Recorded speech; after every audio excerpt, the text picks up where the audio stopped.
नमस्कार dear student. इससे पहले वाले वीडियो में हमने मेटेरियलिज्म पूरा डिस्कशन किया था। इसके बाद में कमेंशियलिज्म स्टार्ट किया था। तो कमेंशियलिज्म के अंदर इससे लास्ट वीडियो के अंदर मैंने डेफिनेशन को बताने से एक स्पीशीज क्या होगी बेनिफिटेड और दूसरी स्पीशीज क्या होगी अनएफेक्टेड। तो association between member of two species in which one is benefited while other species are almost unaffected. इस इंटरेक्शन के अंदर जो एक स्पीशीज होगी उसको तो क्या होगा बेनिफिट यानी फायदा होगा, और दूसरी स्पीशीज होगी वो कैसी रहेगी अनएफेक्टेड, ना उसको फायदा होगा ना ही नुकसान होगा। तो इसका एग्जांपल होगा पहला लायंस, जिनको हम बोलते हैं कंटलताई हिंदी के अंदर। लायंस क्या होती है वुडी प्लांट, यानी जिसे हम कास्ट वुडी वाला कास्ट प्लांट से लकड़ी प्राप्त कर सकते हैं। Their roots are present in soil, इन प्लांट्स की रूट्स कहां पे होगी सोइल के अंदर होगी। और but their stem use other plant, लेकिन जो स्टेम होगा वो किसका दूसरे प्लांट को यूज करेंगे किसके लिए support to get better light, सहारे के लिए और अच्छी लाइट प्राप्त करने के लिए दूसरा जो प्लांट होगा उसके स्टेम के ऊपर क्या करेंगे ग्रोथ करेंगे। They are found in dense forest, ये कहां पे मिलती है लाइन्स का बताया आपको डेंस फॉरेस्ट के अंदर मिलती है, सघन जंगल के अंदर मिलती है। नो न्यूट्रिशन रिलेशनशिप, यानी इनके अंदर जो होस्ट प्लांट होगा और जो लाइन्स होगी इनके मध्य इनके बीच में यानी न्यूट्रिशन रिलेशन होगा। क्यों? क्योंकि ये जो मिनरल होगी वो खुद कंटलताई कहां से प्राप्त करेगी सोइल से, क्योंकि रूट कहां करेगी सोइल के अंदर, तो ये मिनरल्स कहां से लेगी सोइल से, ना कि प्लांट से लेगी। Lianas are speciality of tropical rain forest, कहां पे मिलते हैं आपको मिलता है ट्रॉपिकल रेन फॉरेस्ट मिलती है। इसका एग्जांपल रहेगा बोहिमिया। अब इससे पहले वाले वीडियो के अंदर मैंने बताया कि जैसे कोई पेड़ है ट्री है या दूसरा ट्री है, तो यहाँ पे क्या होगा फॉरेस्ट के अंदर लाइट होती है वो क्या करती है नीचे की तरफ आती है, तो इनके पास लाइट नहीं पहुंच पाती है, तो इनकी रूट्स तो कहाँ की सोइल के अंदर, लेकिन ये लाइट के लिए दूसरे प्लांट के ऊपर फैल जाती है, दूसरे प्लांट के ऊपर फैलेगी, लेकिन इनकी रूट्स होगी वो कहाँ की सोइल पे, तो मिनरल तो कहाँ से लेंगे सोइल से, लेकिन फोटोसिंथेसिस के लिए कहाँ पे जाएगी दूसरे प्लांट को ग्रो करने देगी। इनको हम क्या बोलते हैं कंटलताई। तो इसके अंदर जो प्लांट होगा उसको कोई इफेक्ट नहीं पड़ेगा, प्लांट तो कैसा रहेगा अनअफेक्टेड, और जो लाइट होगी वो कैसी रहेगी बेनिफिटेड। क्यों? क्योंकि जो लाइट को यहाँ पे क्या मिल जाएगा लाइट मिल जाएगी, और लाइट मिलेगी तो इनके क्या होगा यहाँ पे फोटोसिंथेसिस होगा, और फोटोसिंथेसिस होगा तो क्या होगा फूड फॉर्मेशन।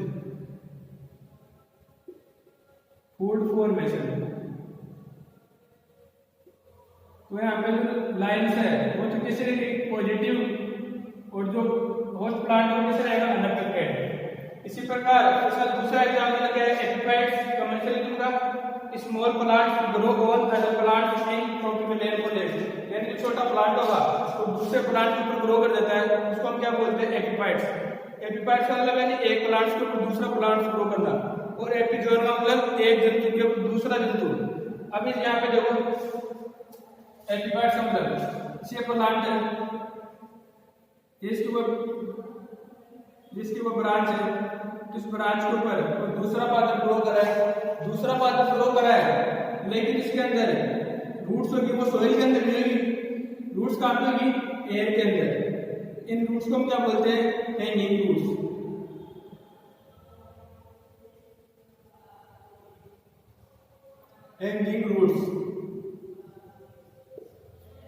अब क्या होगा ये प्लांट्स क्या होंगे लाइट को कहां से लेंगे, यानी इस प्लांट्स के ऊपर स्पेस रहने के लिए स्पेस में देगा इन प्लांट्स को, और लाइट मिलेगा भी क्या करेंगे फोटोसिंथेसिस लेंगे। लेकिन यहाँ पे वाटर और मिनरल्स की पूर्ति कहां से करेगा प्लांट, जो मिनरल्स होंगे वो तो यानी होस्ट प्लांट होगा वो अपने सीक्रेशन करेगा जैसे बोन वगैरह रेजिन वगैरह, तो उनमें जो मिनरल्स आएंगे उनको एब्जॉर्ब कर लेगा कौन। इसका एग्जांपल होगा ऑर्किड, ये ऑर्किड प्लांट ये इनको एब्जॉर्ब कर लेगा, लेकिन ये वाटर की पूर्ति कहां से करेगा, इनके अंदर जो रूट होती है वो कैसे होती है हाइड्रोस्कोपिक, यानी अंदर तक रहेगी। तो ये क्या करेगी जो एनवायरमेंट से कम्युनिटी वो एब्जॉर्ब करेगी, और एब्जॉर्ब करके वाटर की पूर्ति कहां से लेगी एनवायरमेंटल से या फिर मॉइस्ट से नमी से, और मिनरल की पूर्ति क्या करेगी जो इसके वेस्ट प्रोडक्ट रहेंगे उनसे मिनरल की पूर्ति मिलेगी, और लाइट के द्वारा फोटोसिंथेसिस करके ये क्या करेगा फूड फॉर्मेशन करेगा। और एक कैसे होते हैं छोटे प्लांट, स्मॉल प्लांट। तो small plants grow on other plant in tropical rain forest, there are utilize only the space. यानी तो उस प्लांट होगा उसके अंदर केवल किसका यूटिलाइज लेंगे, स्पेस को इसका लेंगे नहीं, बाकी वो उस प्लांट और लाइट एंड ह्यूमिडिटी यानी लाइट के लिए और आर्द्रता के लिए। तो यहाँ पे जो होस्ट प्लांट है वो तो कैसे रहेगा, अनअफेक्टेड। और तो यहाँ पे हैंगिंग मोस या ऑर्किड बोलोगे उसको क्या रहेगा, फायदा। तो एक को तो फायदा हो रहा है और एक कैसा रहेगा, अनअफेक्टेड। इसका कमर्शियलाइजेशन में डेफिनेशन एक रहता है associate between member of two species, जिसमें एक क्या रहेगा बेनिफिटेड और दूसरा क्या रहेगा अनअफेक्टेड। इसी प्रकार इसका तीसरा एग्जांपल है दूध animals which depends on other animals, यानी एक एनिमल दूसरे के ऊपर डिपेंडेंट हो, वो क्या रहेगा एपिजोन। इसके एग्जांपल हो जाएगा सक्कर फिश, जिसको हम क्या बोलते हैं इकाइनस। इकाइनस किसका मेंबर है, इकान मेटाफाइलम। फाइलम डब्ल्यू है आपने, उसमें एक फाइलम आता है इकान मेटा, उसका मेंबर इकाइनस, उसको क्या बोलते हैं सक्कर फिश। ये किसके साथ होता है, शार्क के साथ। उसमें दोनों को फायदा है, दोनों को फायदा इसमें एक शार्क को ना तो फायदा है ना नुकसान है, तो किसे रहेगी अनअफेक्टेड। और सक्कर फिश को क्या फायदा है यहाँ पे, अभी मैं इसको डायग्राम समझाऊंगा। जो सक्कर फिश होगी उसका क्या लगेगा, ट्रांसफर हो जाएगा एक स्थान दूसरे स्थान पर, फूड मिल जाएगा और क्या जाएगा इसको प्रोटेक्शन हो जाएगा। जो बड़े ऑर्गेनिज्म होंगे वो इसको नहीं खा पाएंगे सक्कर फिश को, तो इसको तो फायदा है, इसको ना फायदा है ना नुकसान है। ये किसी जाएगी इसके अंदर पॉजिटिव पायलट फिश, ये किसी तरीके इसके अंदर पॉजिटिव, क्योंकि यहाँ पे इसका प्रोटेक्शन होगा, फूड मिलेगा किसके द्वारा, शार्क के द्वारा, और शार्क यहाँ पे अनअफेक्टेड रहेगी। इसी प्रकार E coli in intestine of male, तो यहाँ पे मनुष्य की बात करो तो इसको इकोलाई बैक्टीरिया पाया जाता है। इकोलाई बैक्टीरिया का यहाँ पे क्या फायदा है, और यहाँ पे इंटेस्टाइन ऑफ मेल यानी मनुष्य को इकोलाई बैक्टीरिया से ना तो फायदा है ना ही नुकसान है, लेकिन बैक्टीरिया को क्या हो जाएगा यहाँ पे फायदा हो जाएगा। कैसे यहाँ पे इसको स्पेस मिल जाएगा और फूड मिल जाएगा। क्लाउनफिश एंड सेनिमोन, यहाँ पे क्लाउन फिश होगी, क्लाउन फिश को फायदा है और सेनिमोन को क्या यहाँ पे फायदा ना नुकसान। कैटल्स इंटरवर्स एंड कैटल्स, यानी जो मवेशी होते हैं उनको तो ना तो फायदा है ना नुकसान है, और kettles irrigate birds, in birds को क्या लगेगा आपको फायदा है। अभी आपको मैं डिस्कस करूंगा तो पहले आप एक बार आपको नोट कर लीजिए, एक बार कमेंट से लेके यहाँ तक का, फिर एक बार समझते हो हमको दोबारा ऐसे सक्कर फिश से लेके कैटल्स तक।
यहाँ तक लिख लिया होगा आपने। अब यहाँ पर आगे डिस्कस करने जा रहा हूँ एग्जाम्पल को, ये एग्जाम्पल आपने पूरे लिख लिए होंगे।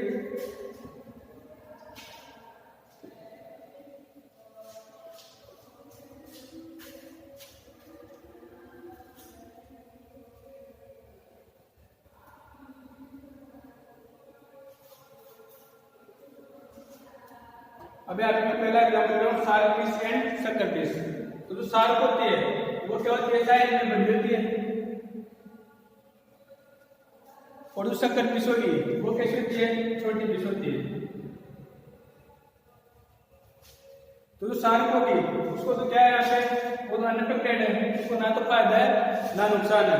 लेकिन जो सक्कर फिश है उसको क्या है, फायदा है। कैसे, जब जल के अंदर यानी ये सक्कर फिश सारे के साथ चिपकी रहती है, किसके साथ, करंट सक्कर से, तो वो ये सारे बड़ी फिश होने के कारण यहाँ पे दूसरे जो पैरासाइट है, दूसरे जो प्रोडक्शन करने वाले वो इस सारे के आसपास रहते हैं। तो इससे जो सक्कर फिश होगी उसको क्या क्या फायदा रहेगा, एक तो इसका प्रोटेक्शन हो जाएगा,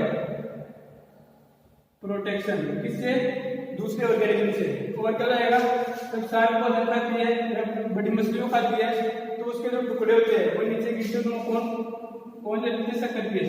तो यहाँ पे क्या मिल जाएगा, फूड प्रोवाइड हो जाएगा, प्रोटेक्शन हो जाएगा।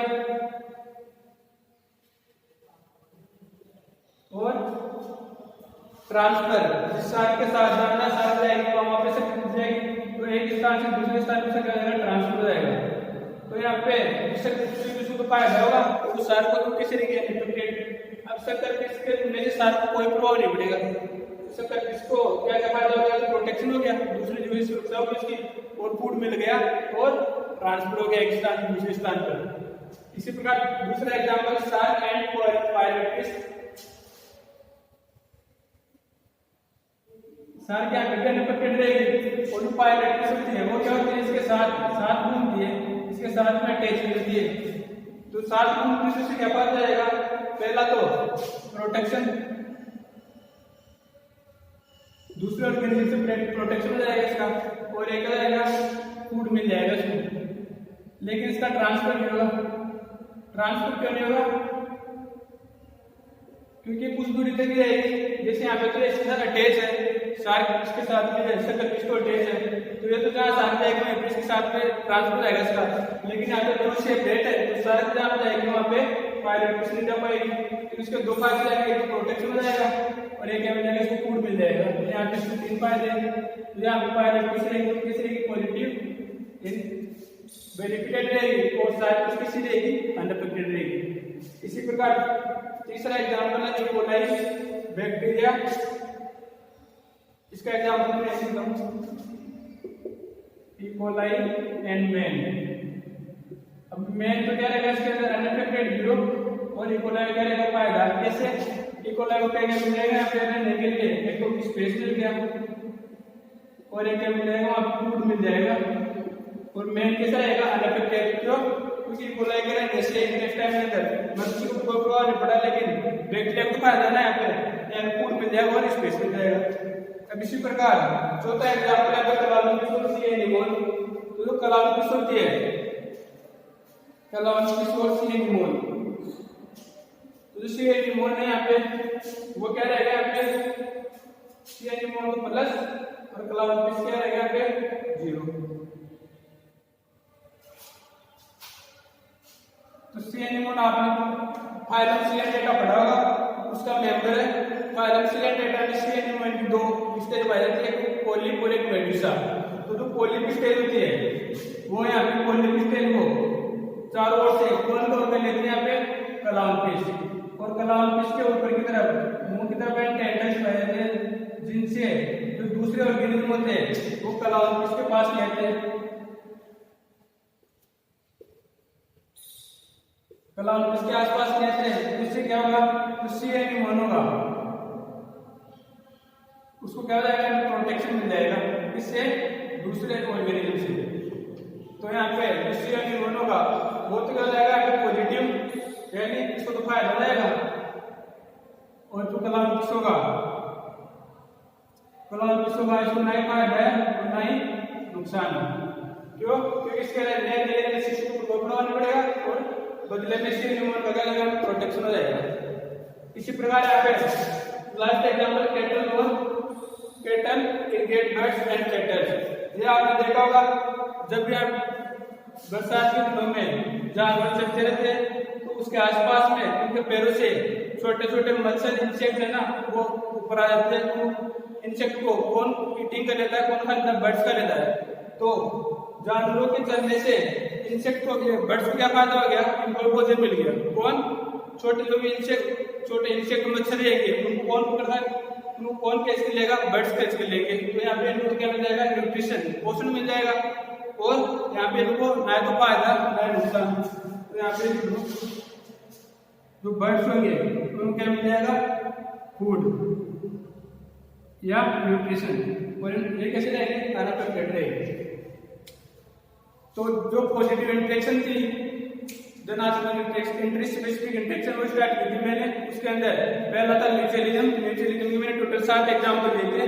दूसरा था कमर्शियलिज्म। कमर्शियलिज्म के यहाँ पे 3 एग्जाम्पल दिए थे मैंने।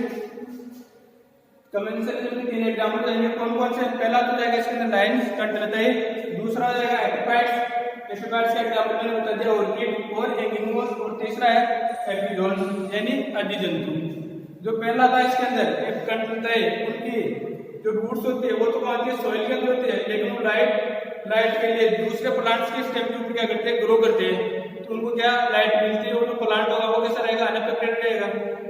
और जो मिनरल एब्जॉर्प्शन करेगी वो कहाँ से करेगी? रूट से करेगी। तो दूसरा एग्जांपल था एपिफाइट्स, ये कैसे थे? स्मॉल छोटे प्लांट्स थे जो दूसरे प्लांट के ऊपर ग्रोथ करते हैं, तो एपिफाइट्स की डेफिनेशन क्या रहेगी? वन प्लांट या small plant grow on other large plant, दूसरे बड़े प्लांट के ऊपर ग्रो करेंगे तो क्या बोलते हैं? एपिफाइट्स। और ये क्या? वेल यूटिलाइज्ड ओनली स्पेस, जो एपिफाइट्स होते हैं वो दूसरे प्लांट से क्या केवल स्पेस रहने के लिए स्पेस यूज करेंगे, बाकी न्यूट्रिशन और वाटर की पूर्ति कहाँ से करेंगे? वाटर की तो कहाँ से करेंगे? हैंगिंग फ्रूट्स पाए जाते हैं, जिनको हम लटके जड़े बोलते हैं, तो हैंगिंग फ्रूट्स की सहायता से उनके अंदर क्या पाए जाते हैं? हाइड्रोस्कोपिक टिश्यू पाए जाते हैं जो एनवायरमेंट से नमी को एब्जॉर्ब करते हैं, तो वहां से क्या करेंगे? वाटर की पूर्ति करेंगे। और मिनरल्स की पूर्ति कहाँ से करेंगे? जो प्लांट्स होगा वहां से जो भी एक्सट्रैक्ट होंगे ना, वेस्ट प्रोडक्ट होंगे, बोन प्राप्त होगा, बोन से हम मिनरल का एब्जॉर्ब कर लेंगे। और तीसरा इसके अंदर एग्जांपल एपिजोन कौन से जंतु जाएंगे? जो दूसरे जंतु के ऊपर ग्रो करते हैं, और इसका एग्जांपल मैंने यहाँ पे टोटल 5 एग्जांपल दिए, सकरफिश और शार्क। तो इसमें सकरफिश और शार्क का क्या होगा? दोनों एक दूसरे से अटैच होगी तो यहाँ पे शार्क को तो नुकसान नहीं होगा, और सकरफिश को फायदा जाएगा क्या? एक तो उसकी सुरक्षा जाएगी, दूसरे और एक का फूड मिल जाएगा, और यहाँ पे एक स्थान से दूसरे स्थान पर इसका ट्रांसफर हो जाएगा। इसी प्रकार दूसरा एग्जांपल था पायरेट फिश एंड शार्क, तो शार्क को ना फायदा रहेगा ना नुकसान रहेगा, और यहाँ पे जो दूसरे पायरेट फिश उसको क्या हो जाएगा? यहाँ पे प्रोटेक्शन, दूसरे ऑर्गेनिज्म प्रोटेक्शन मिल जाएगा और फूड मिल जाएगा, लेकिन इसका ट्रांसफर नहीं होगा एक स्थान से दूसरे स्थान पर, क्यों? क्योंकि इसके साथ में अटैच है, जिनकी सकरफिश को कहते हैं सारे के साथ में अटैच थी। तीसरा एग्जांपल बता दें मैंने इकोलाई बैक्टीरिया ऑफ इंटेस्टाइन, तो यहाँ पे जो इंटेस्टाइन ऑफ मैन, मनुष्य को यहाँ पे कोई भी फायदा या नुकसान कोई नहीं होगा इकोलाई के रहने से, लेकिन इकोलाई को क्या फायदा जाएगा? यहाँ पे स्पेस प्रोवाइड हो जाएगा और फूड प्रोवाइड हो जाएगा। इसी प्रकार इसका चौथा एग्जांपल बताया मैंने क्लाउनफिश और सी एनीमोन। क्लाउनफिश और सी एनीमोन वो फाइलम सिलेंडेटा का मेंबर है। फाइलम सिलेंडेटा के अंदर दो स्टेज है, पॉलीफोर मेडुसा, जो पॉलिप स्टेज होगी उसको चारों ओर से कौन करके रखती है? क्लाउनफिश। तो यहाँ पे जो सी एनीमोन होगा उसका क्या हो जाएगा? अदर ऑर्गेनिज्म से प्रोटेक्शन हो जाएगा, और क्लाउनफिश को यहाँ पे ना फायदा होगा ना ही नुकसान होगा। और इसका लास्ट एग्जांपल है cattle, cricket birds and kettles, जो जीव जंतु होते हैं। जैसे बरसात के दिनों में आपने देखा होगा जब वो चढ़ते हैं तो वहाँ पे उनके पैरों से जो छोटे इंसेक्ट मच्छर वगैरह होते हैं वो ऊपर आते हैं, तो उनको बर्ड्स खा जाते हैं। तो बर्ड्स को क्या फायदा रहेगा? यहाँ पे फूड एंड न्यूट्रिशन मिल जाएगा, और कैटल्स को ना फायदा होगा ना नुकसान होगा। अब यहाँ पे दो म्यूचुअलिज्म एंड कमर्शियलिज्म का डिस्कशन हो चुका है। अब अगला स्टार्ट करेंगे प्रोटो कोऑपरेशन, जिसके अंदर दोनों को फायदा होगा। यहाँ तक नोट कर ले।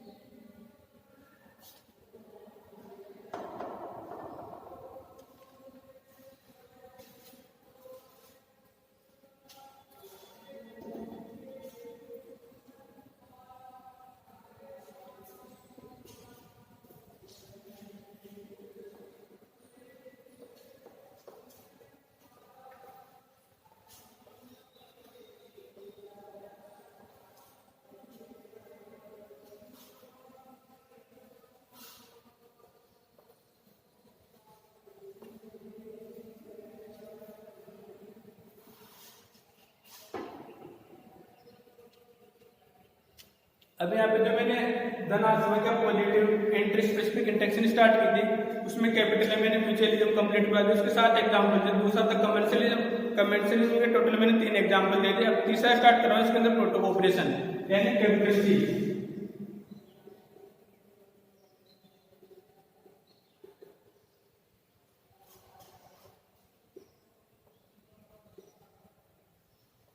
प्रोटो कोऑपरेशन में दोनों स्पीशीज में क्या होगा? फायदा होगा, है ना। तो इसके अंदर क्या लिखेंगे? Association in between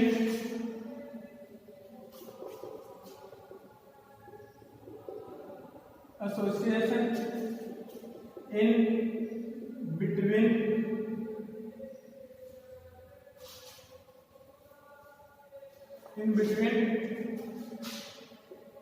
two different species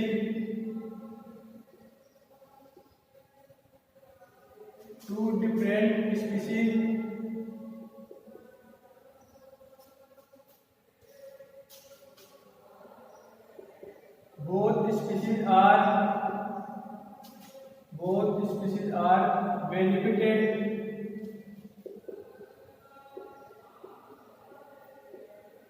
इसके अंदर इस एसोसिएशन में क्या होगा, दो डिफरेंट स्पीशीज है तो उनका एसोसिएशन होगा और दोनों स्पीशीज का होगा फायदा होगा।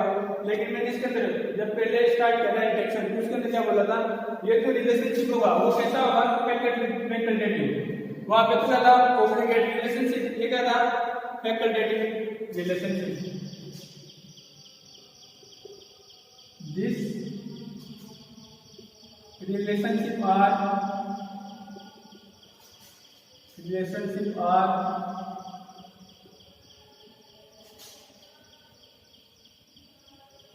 facultative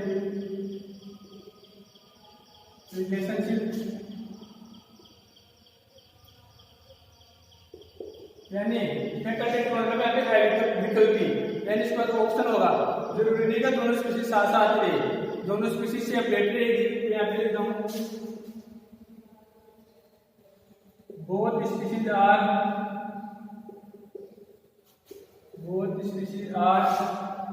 can live separate। जो दोनों स्पीशीज होगी वो कैसे अलग अलग लिव लेके अलग अलग रहेगी। इसके अंदर जो पहला था इसके अंदर म्यूचुअलिज्म, उसमें भी दोनों स्पीशीज को फायदा था, लेकिन दोनों स्पीशीज में क्या था, दोनों स्पीशीज एक साथ रहनी चाहिए और दोनों क्या वहां पे फिजिकली कांटेक्ट प्रेजेंट था, यहाँ पे फिजिकली कांटेक्ट आर एक्सटेंड, यानी दोनों स्पीशीज एक साथ जुड़ के नहीं रहेगी। तो in this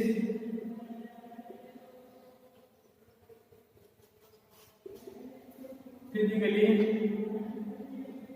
contact are absent, यहाँ पे तो फिजिकली कांटेक्ट होगा वो क्या रहेगा, एब्सेंट रहेगा।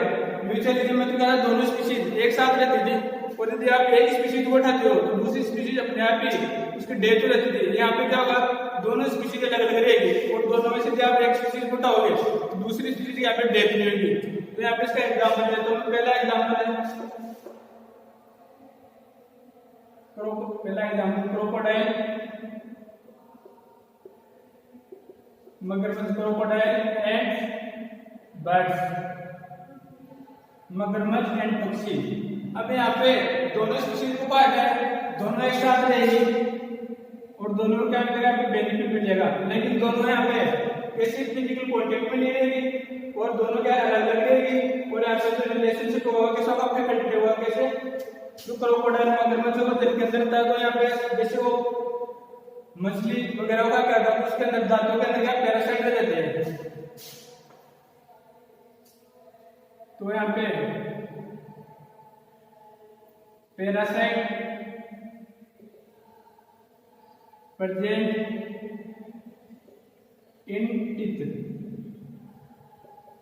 जो मगरमच्छ के दांत होंगे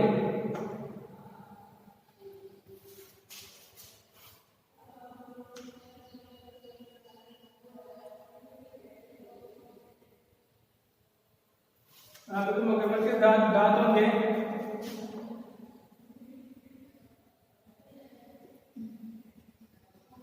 दांतों के उनके अंदर क्या होगा, पैरासाइट प्रेजेंट रहेंगे। जो पैरासाइट प्रेजेंट रहेंगे तो उसको क्या करेंगे, नुकसान पहुंचाएंगे।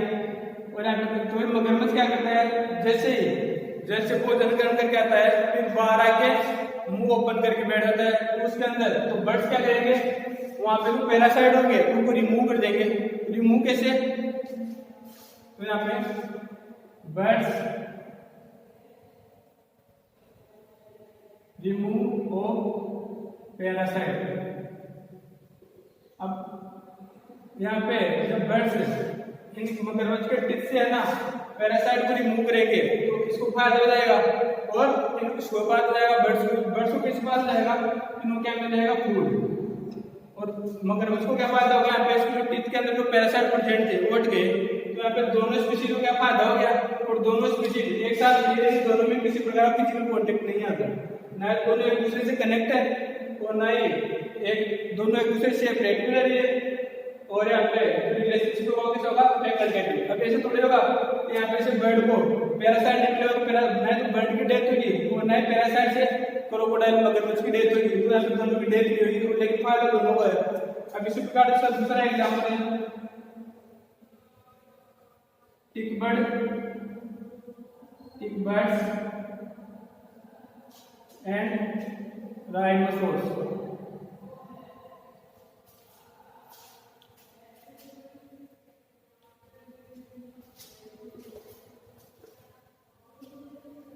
राइनोसोर्स, तो अब जो टिक बर्ड होगा ये क्या करता है, राइनोसोर्स और टिक बर्ड्स। अब राइनोसोर्स क्या गेंडा, इसके ऊपर क्या होता है, चिचड़े होती है, टिक्स, यहाँ इस्तेमाल उसके ऊपर पैरासाइट रहता है, तो उस पैरासाइट को रिमूव करने का कार्य कौन करता है, टिक बर्ड्स, रिमूव ऑफ पैरासाइट। तो यहाँ पे दोनों को फायदा हो जाएगा, टिक बर्ड्स को क्या मिल जाएगा, यहाँ पे फूड प्रोवाइड हो जाएगा, और राइनोसोरस के पास जो पैरासाइट होगा वो क्या हो जाएगा, ऐसे रिमूव हो जाएगा, तो दोनों को क्या हो जाएगा, फायदा हो जाएगा इस कंडीशन के अंदर। तो प्रोटोकोऑपरेशन है, इसके अंदर दोनों स्पीशीज का साथ रहना जरूरी नहीं है, दोनों स्पीशीज का साथ रहना जरूरी नहीं है, लेकिन दोनों क्या है, फायदा है।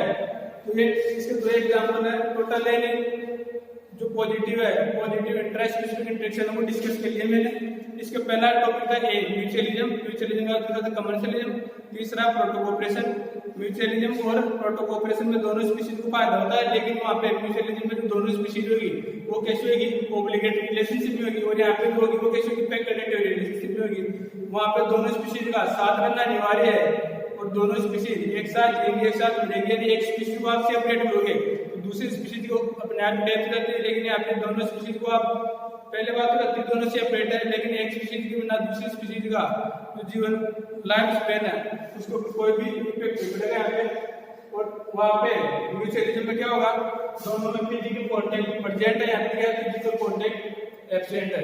तो डिफरेंस की बात करूँ प्रोटोकोऑपरेशन और म्यूचुअलिज्म में, तो वो देख लो आप।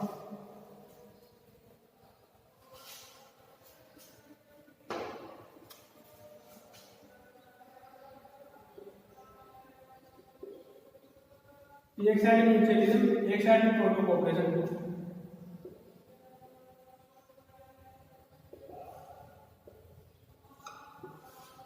तो म्यूचुअलिज्म में भी दोनों फायदा है, लेकिन अभी दोनों फायदा, लेकिन हम बात करें डिफरेंस की, दोनों में क्या डिफरेंस है। तो यहाँ पे जो रिलेशनशिप होगा वो कैसा होगा, ऑब्लिगेटरी।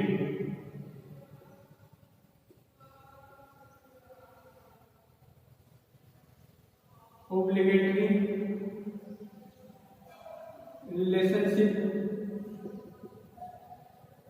आर फाउंड, और यहाँ पे जो रिलेशनशिप होगा वो कैसा होगा, facultative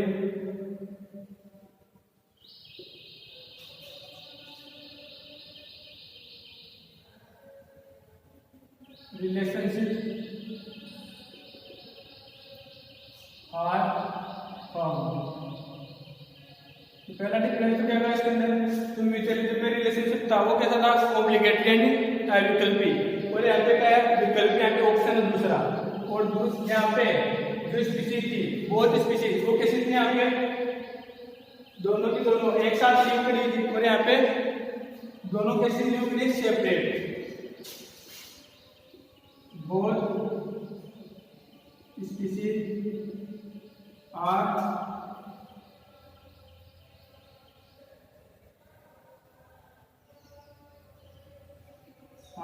can not live separate, इन दोनों स्पीशीज यहाँ पे सेपरेट लिव नहीं कर सकती है। और यहाँ पे क्या है, both species are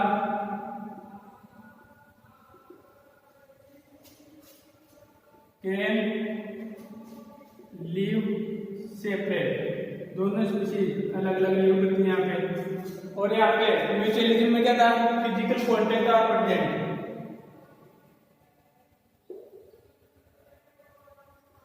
physically contact are present. और यहाँ पे क्या रहेगा,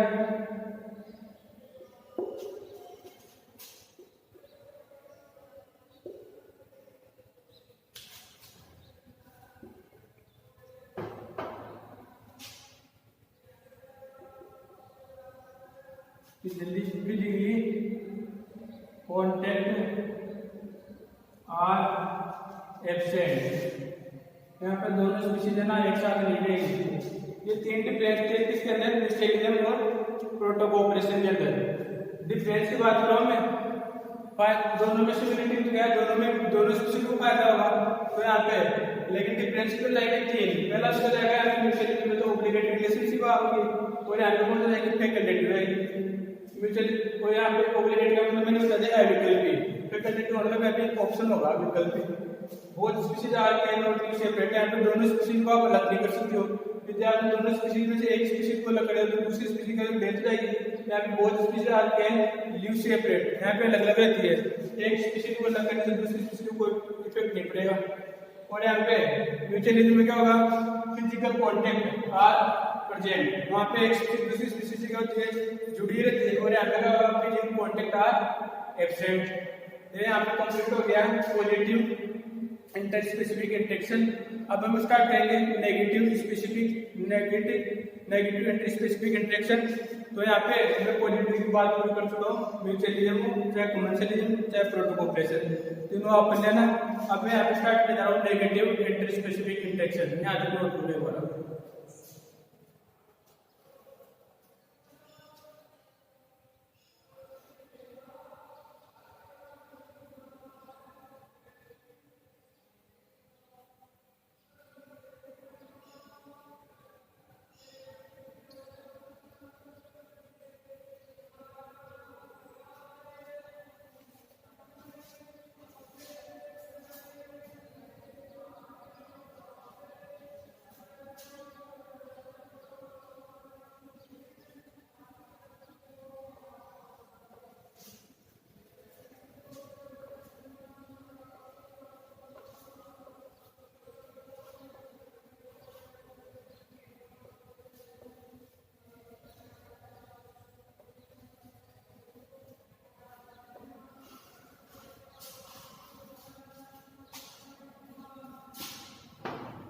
अब यहाँ पे बात करना चाह रहा हूँ मैं दूसरी इंटरेक्शन की, नेगेटिव दूसरी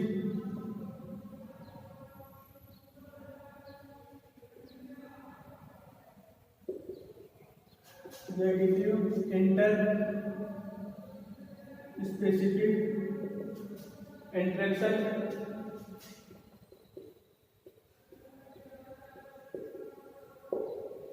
जो नेगेटिव इंटर स्पेसिफिक इंटरेक्शन थी उसके मैंने तीन टाइप बताए थे। पहला था एक्सप्लोशन, जिसको बोलते हैं हम शोषण। शोषण के दो टाइप थे, यहाँ पे पैरासिटिज्म जिसको परजीविता होता था, और दूसरा था पेरिडिशन यानी परभक्षण।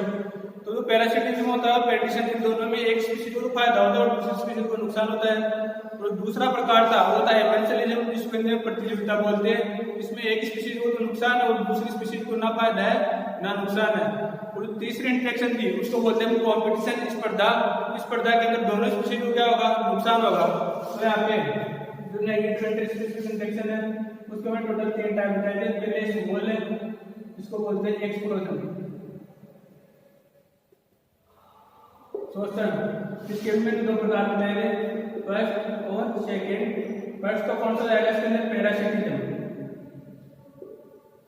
पैरासिटिज्म। और दूसरा कौन सा जाएगा, पेरिडिशन यानी परभक्षण। पैरासिटिज्म मतलब परजीविता और पैरासिटिज्म मतलब परभक्षण। इसके अंदर एक स्पीशीज को फायदा हुआ है तो नुकसान, इसमें एक स्पीशीज को फायदा हुआ है तो नुकसान हुआ। और दूसरा प्रकार था इसका बी, वो था इसके अंदर एक्सप्लोजन के बाद में amensalism.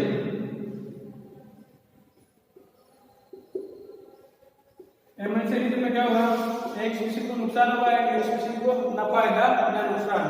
One species are harm, other species are unaffected. और तीसरा है यहाँ पे उसको जाएगा कॉम्पिटिशन। कंपटीशन के अंदर क्या होगा, दोनों स्पीशीज का अगर नुकसान होगा तो यहाँ पे both species are harm, then दोनों स्पीशीज को लॉस होगा। अब यहाँ पे जो नेगेटिव इंटरस्पेसिफिक इंटरेक्शन है, यहाँ पे मैं थोड़ा अभी ऐसे समझाता हूँ। जैसे पैरासिटिज्म है, तो पैरासिटिज्म में आपने पहले पढ़ा होगा तो होस्ट होता है, उसकी साइड जो होती है लाट होती है होस्ट की, और जो पैरासाइट होता है वो कैसा होता है, स्मॉल होता है।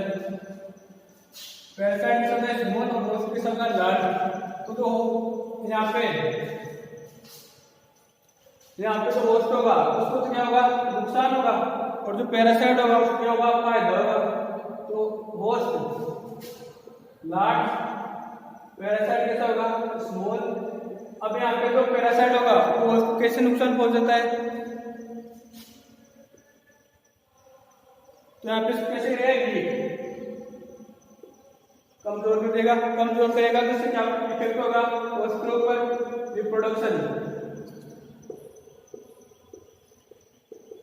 रिप्रोडक्शन कम हो जाएगा, और रिप्रोडक्शन कम होगा और क्या नुकसान हो जाएगा इसको। लेकिन यहाँ पे होस्ट कमजोर हो गया तो जो इसका प्रेडेशन है, परभक्षण होगा, वो कैसे हो जाएगा, इजीली। तो आप कैसे बोल सकते हो, पैरासिटिज्म है, परजीवी है, वो एक तरीके से किसकी हेल्प कराया, परभक्षी की। कैसे, ये अपने होस्ट को कमजोर कर देगा।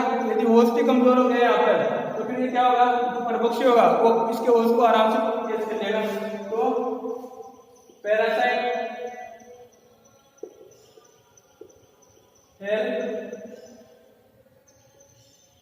हेल्प ऑफ प्रेडेटर,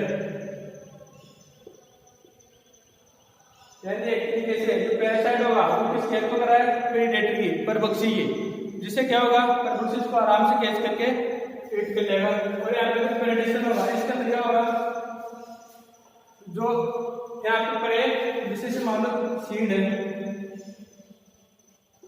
सीड को कौन खा गया, स्पेरो चिड़िया है यहाँ पे, और सीड क्या है, बीज। अब यहाँ पे जिसको खाया जा रहा है वो कहाँ आएगा, प्रे, और जिसको जो खा रहा है उसको क्या बोलेंगे हम, प्रीडेटर, और इस प्रोसेस को क्या बोलेंगे हम, प्रीडेशन प्रोसेस को।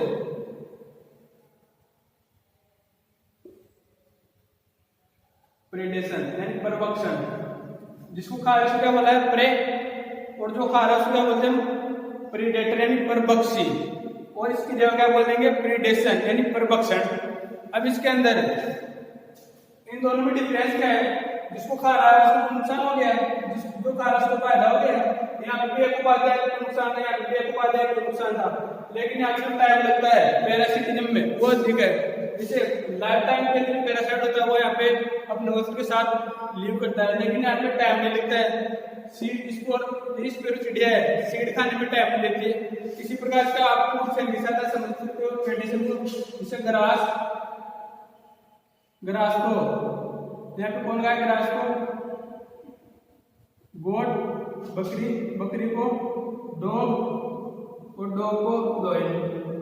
तो यहाँ पे इसे ग्रास का जाएगा प्रे, और यहाँ पे क्या जाएगा, प्रीडेटर गोट।